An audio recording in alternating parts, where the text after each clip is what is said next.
इस्लाम के इतिहास में कुछ हस्तियां ऐसी हैं जिनका जिक्र केवल इतिहास नहीं बल्कि ईमान की धड़कन बन जाता है।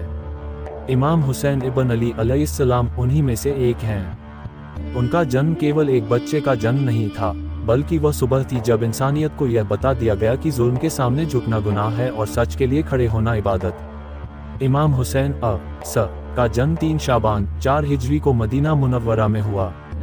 वह घर जहां अल्लाह के रसूल हजरत मोहम्मद रहते थे वही उनका बचपन का आंगन था। उनके पिता हजरत अली इस्लाम के पहले इमाम शेर खुदा थे और उनकी मां हजरत फातिमा जहरा रसूल की प्यारी बेटी थीं। यानी इमाम हुसैन नबी के नवासे थे, उनकी गोद में पले, उनकी छाया में बड़े हुए। रसूल खुदा उन्हें देखते तो मुस्कुरा उठते।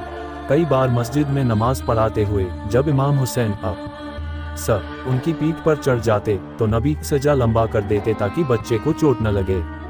उन्होंने साफ फरमाया था, हुसैन मुझसे है और मैं हुसैन से हूँ।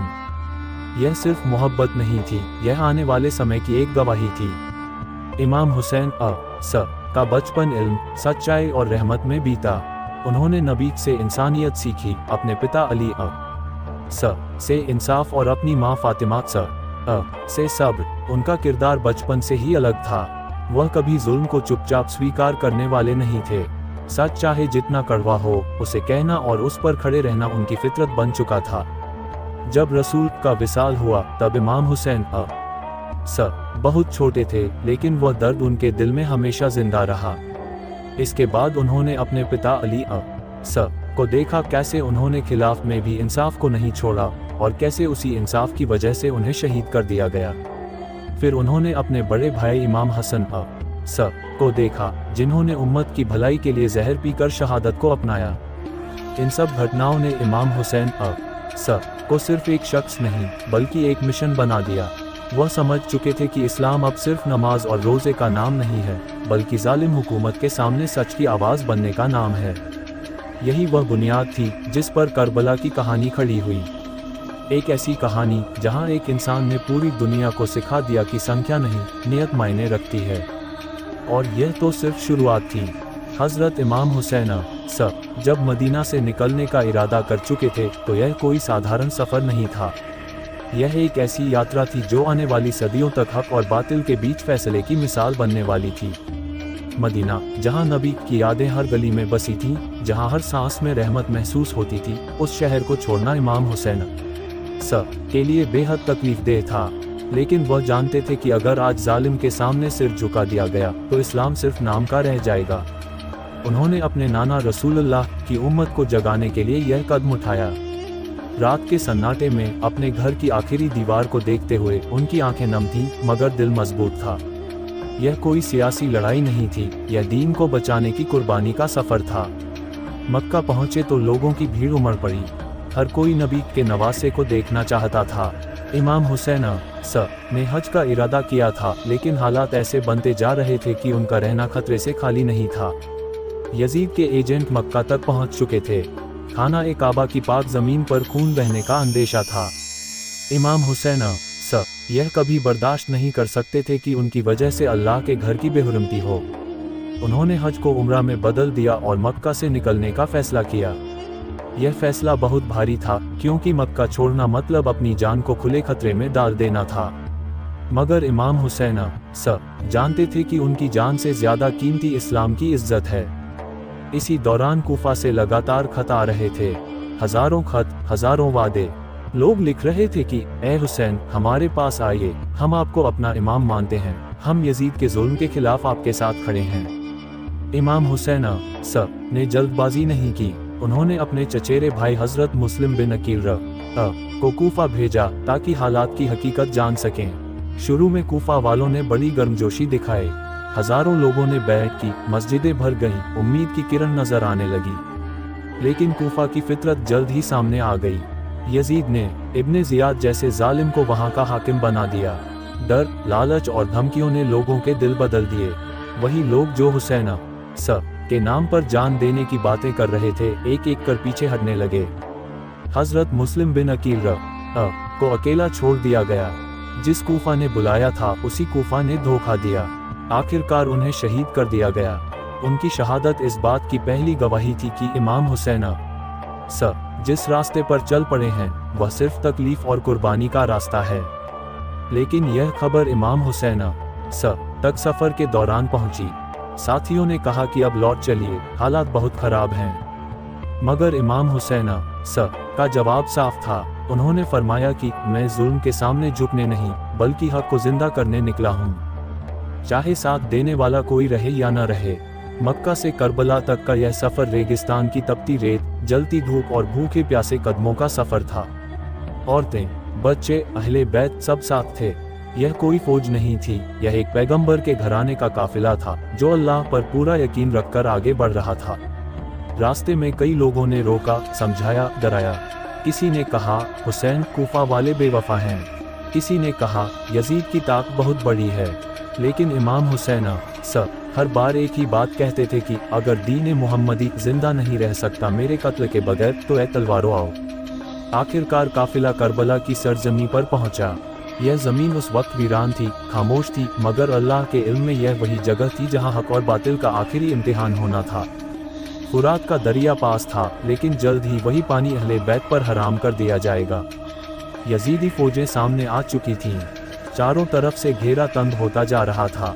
इमाम हुसैन ने इस जमीन का नाम पूछा। जब कहा गया करबला तो उनकी आंखें भर आईं। उन्होंने फरमाया यही कर्ब और बला की जमीन है। यह कोई इत्तेफाक नहीं था, यह किस्मत का लिखा हुआ वह मकाम था जहां सब्र, वफा और शहादत की नई तारीख लिखी जानी थी। यहीं से वह दर्दनाक अध्याय शुरू होता है जहां भूख, प्यास और तन्हाई अपने चरम पर पहुंचती है और जहां इमाम हुसैन और उनके घराने की कुर्बानी इंसानियत को हमेशा के लिए जगा देती है। करबला की सरजमी पर पहुंचते ही इमाम हुसैन समझ चुके थे कि अब वापसी का कोई रास्ता नहीं बचा है। यह वही जगह थी जहां हर सांस इम्तिहान बनने वाली थी। सामने फुरात का दरिया बह रहा था, उसकी लहरों की आवाज अहले बैत के खेमों तक साफ सुनाई देती थी, मगर वही पानी उनके लिए सबसे बड़ी आजमाइश बन गया। यजीदी फौजों ने चारों तरफ से घेरा डाल दिया और हुक्म आया कि हुसैन और उनके घराने तक एक बूंद पानी भी न पहुंचने पाए। यह सिर्फ जंग की चाल नहीं थी, यह इंसानियत को कुचलने की साजिश थी। रेगिस्तान की जलती रेत, ऊपर से आग, बरसाती धूप और खेमों में बैठे मासूम बच्चे जिनके सूखे होंठ हर पल पानी का सवाल कर रहे थे। दिन गुजरते गए, प्यास बढ़ती गई। छोटे छोटे बच्चे अपने माओ की गोद में तड़पते थे। कभी कोई बच्चा कहता अम्मी मुझे प्यास लगी है, तो माँ की आंखों से आंसू बहने लगते। उनके पास देने को कुछ नहीं था सिवाय सब्र और दुआ के। इमाम हुसैन हर खेमे में जाते, बच्चों के सिर पर हाथ फेरते, उन्हें सब्र की तालीम देते। खुद उनके दिल पर क्या गुजर रही थी यह वही जान सकते हैं जिनका दिल रसूलुल्लाह के दिल से जुड़ा हुआ था। अपने नाना की उम्मत के हाथों अपने बच्चों को यूं तड़पते देखना, इससे बड़ा दर्द कोई नहीं हो सकता। मगर फिर भी उनके चेहरे पर शिकन नहीं थी, उनके लबों पर शिकवा नहीं था, सिर्फ अल्लाह पर यकीन था। यजीदी फौजों की तादाद हर दिन बढ़ती जा रही थी। हजारों तलवारें, भाले और तीर एक छोटे से काफिले के सामने खड़े थे। इमाम हुसैन के साथ सिर्फ कुछ दर्जन लोग थे, जिनमें ज्यादातर उनके अपने घर के लोग थे। लेकिन इन थोड़े से लोगों के दिलों में जो ईमान था वह किसी भी फौज से बड़ा था। इमाम हुसैन ने अपने साथियों को इकट्ठा किया और साफ शब्दों में फरमाया कि दुश्मन मुझे चाहता है, तुम सब आजाद हो, रात के अंधेरे में यहाँ से चले जाओ। उन्होंने किसी पर मजबूरी नहीं डाली। यह दीन की राह थी और इस राह में जबरदस्ती की कोई जगह नहीं थी। मगर एक एक कर सब खड़े हो गए और कहा, ए इमाम, हम आपको अकेला छोड़कर कैसे जा सकते हैं? अगर हमें 100 बार भी कत्ल किया जाए, फिर जिंदा किया जाए, हम फिर भी आपका साथ नहीं छोड़ेंगे। इस वफा और ईमान का मंजर करबला की रेत पर अमर हो गया। हजरत हबीब बिन मज़ाहिर, हजरत जुहैर बिन कैनर जैसे बुजुर्ग सहाबी और अंसार सब तैयार थे। अहले बैत की औरतें, खास तौर पर हजरत ज़ैनब बिनते अली हर हालात में अपने भाई के साथ खड़ी थीं। उनके दिल में भी दर्द था, मगर उनके हौसले पहाड़ जैसे थे। वह जानती थी कि आने वाला कल बहुत भारी होगा, लेकिन यह कुर्बानी बेकार नहीं जाएगी। इन्हीं दिनों में इमाम हुसैन ने दुश्मन की फौज को खुबा दिया। उन्होंने यजीदी सिपाहियों को याद दिलाया कि वह कौन हैं, किसके नवासे हैं और किस दीन के लिए खड़े हैं। उन्होंने कुरान और सुन्नत की बात की, जुल्म से डराया, आखिरत की याद दिलाई। बहुतों के दिल कांपे, कुछ की आंखों में आंसू आ गए, मगर इब्ने ज़ियाद और यजीद के डर ने उन्हें हक का साथ देने से रोक लिया। यह वह पल था जब इंसानियत और डर के बीच फैसला होना था, और अफसोस, ज्यादातर लोग डर के साथ खड़े हो गए। रात गहराती जा रही थी। यह करबला की आखिरी रात थी। खेमों में अजीब सी खामोशी थी। कहीं कुरान की तिलावत हो रही थी, कहीं नमाज की आवाज़ थी, कहीं सजदों में गिरकर दुआएं मांगी जा रही थी। यह कोई डर की रात नहीं थी, यह इबादत की रात थी। इमाम हुसैन अपने रब से बातें कर रहे थे। वह जानते थे कि कल का सूरज शहादत का सूरज होगा। उनके लिए मौत हार नहीं थी, बल्कि हक की जीत थी। यही वह रात थी जब करबला की फिजा ने गवाही दी कि सुबह जो होने वाला है वह सिर्फ एक जंग नहीं, बल्कि इंसानियत की सबसे बड़ी कुर्बानी होगी। जब करबला की सुबह हुई तो सूरज की पहली किरणों ने रेत पर पड़ते ही एक अजीब सन्नाटा और भयावहता फैला दी। हवा में धूल और तपती रेत के साथ हल्की ठंडी सरसराहट थी, लेकिन यह सुकून नहीं, बल्कि आने वाले दर्द की आग का संकेत थी। इमाम हुसैन और उनके साथियों ने अपने हालात को देखा। कुछ घायल थे, कुछ प्यास से तप रहे थे, और बच्चों के होंठ सूखे हुए थे। मगर उनके चेहरे पर न डर था, न घबराहट। उनके दिल में सिर्फ एक बात थी, अल्लाह के रास्ते में खड़ा रहना और हक की रक्षा करना। यजीदी फौजें, जो अंधेरी रात में कूफा के आदेश पर जमा हुई थीं, अब सामने थीं। तलवारें चमक रही थीं, घोड़े हाँक रहे थे, और शूरवीरों की कड़क आवाज से रेगिस्तान गूंज रहा था। इमाम हुसैन ने अपने साथियों और अहले बैत को हौसला दिया। उन्होंने कहा, आज हमारी परीक्षा है, हमारी मौत नहीं, बल्कि हमारे विश्वास की जीत होगी। यह शब्द सिर्फ हौसला नहीं, बल्कि आने वाले हर इंसान के लिए संदेश थे कि डर और डराने वालों के सामने कभी झुकना नहीं चाहिए। तलवारें, भाले और तीरों की रफ्तार बढ़ती गई। सबसे पहले इमाम हुसैन के साथियों की झुंडी ने दुश्मन का सामना किया। हजरत हबीब बिन मज़ाहिर, हजरत ज़ुहैर बिन कैन और अन्य साथियों ने अद्भुत बहादुरी दिखाई। प्रत्येक वार में उनका विश्वास और हौसला और बढ़ता गया। बच्चों और महिलाओं ने खामोशी से अपनी दुआएं मांगी, क्योंकि उनकी दुआ ही उनके परिवार की ताकत थी। पानी से दूर रहकर भी इमाम हुसैन ने अपने साथियों को फुरात के पास जाने का प्रयास करने से रोका। वह जानते थे कि कोई भी कदम समझदारी से नहीं, बल्कि सब्र और रणनीति से उठाना होगा। प्यास, थकान और चोटों के बावजूद उन्होंने खुद को और अपने लोगों को संभाला। दुश्मन ने तंग घेरा बनाया, एक एक कर कई साहसी शहीद हुए, मगर इमाम हुसैन के चेहरे पर अब भी शांत और पक्का विश्वास था। उन्होंने कहा, हम मरेंगे, लेकिन हमारा बलिदान लोगों के दिलों में हमेशा जिंदा रहेगा। यह सिर्फ शब्द नहीं, बल्कि इबादत और हक की मिसाल बन गए। शाम होते होते अहले बैत की औरतें और बच्चे अपने स्थान पर रह गए, रोते और दुआ करते। इमाम हुसैन का ध्यान हर सदस्य पर था। वह जानते थे कि उनकी मौत केवल व्यक्तिगत बलिदान नहीं होगी, बल्कि आने वाली पीढ़ियों के लिए सच्चाई और इंसाफ की मिसाल बनेगी। करबला की रेत पर पहली बार खून बहना शुरू हुआ। यह खून सिर्फ इंसानों का नहीं, बल्कि न्याय और सच की रक्षा की कीमत भी थी। इमाम हुसैन हर वार में, हर क्षण में अल्लाह से प्रार्थना कर रहे थे कि उनके बलिदान से इंसानियत जागे और अन्याय कभी विजयी न हो। करबला की यह सुबह इतिहास में अमर हो गई। यह वह सुबह थी जब शहादत की राह शुरू हुई और इंसानियत की सबसे बड़ी मिसाल जन्मी। करबला का दिन चरम पर था। सूरज की तपती किरणें रेत की सतह को जलाती थीं, और हवा में धूल और गर्मी का घोंसला था। फुरात का पानी अब इमाम हुसैन और उनके साथियों तक पहुंचने से रोक दिया गया था। प्यास और थकान चरम पर थी, मगर उनके चेहरे पर अब भी अधिक हौसला था। हर सांस के साथ इमाम हुसैन अपने लोगों का हौसला बढ़ाते, उन्हें याद दिलाते कि यह केवल शरीर की लड़ाई नहीं, बल्कि अल्लाह के रास्ते की रक्षा का संघर्ष है। यजीदी फौजें लगातार हमला कर रही थीं। हजरत हुसैन के साहसी साथियों ने पूरी ताकत से उनका सामना किया। हजरत हबीब बिन मज़ाहिर, हजरत ज़ुहैर बिन कैन और हजरत अब्दुल्ला इब्न रुवाहा जैसे शूरवीर अपने प्राणों की परवाह किए बिना लड़ रहे थे। प्रत्येक वार में उनकी मौत का डर कमजोर नहीं कर पाया। उनकी तलवारें न केवल दुश्मन को काट रही थीं, बल्कि इबादत और हक के लिए उनका आत्मबल दर्शा रही थीं। बच्चों और महिलाओं की ओर भी नजरें थीं।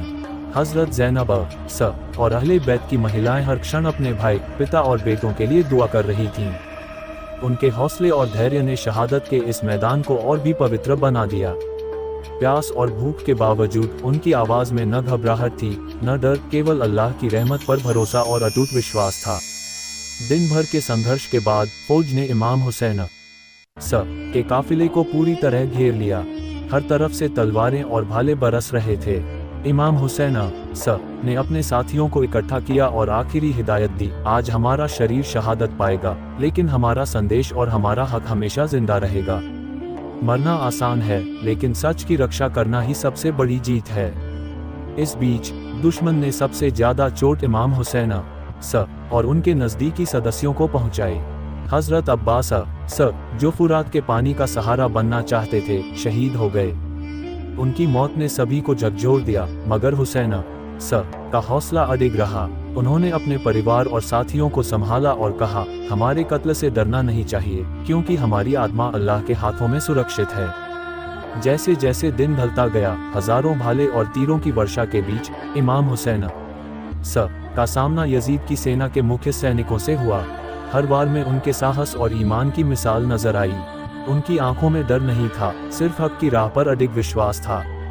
उनके प्राणों की बाजी लग चुकी थी, लेकिन उनका संदेश हर दिल में बस चुका था, कभी भी जुल्म के सामने सिर झुकाना नहीं। करबला की यह शाम इतिहास में हमेशा के लिए दर्ज हो गई। यह केवल एक जंग नहीं थी, बल्कि इंसानियत और धर्म के लिए बलिदान का सबसे बड़ा अध्याय बन गई।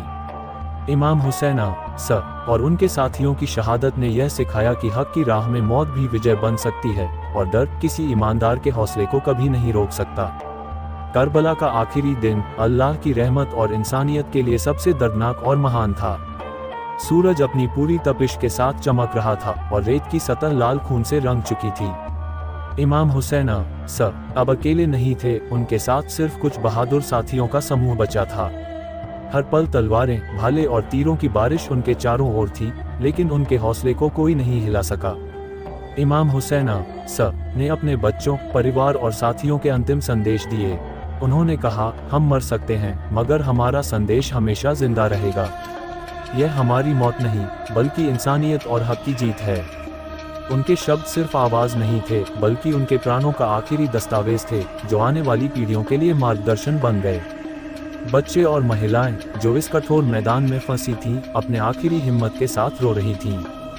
हजरत ज़ैनब ने अपने भाई के साहस और बलिदान को देखा और अपने शब्दों में उसे अमर कर दिया।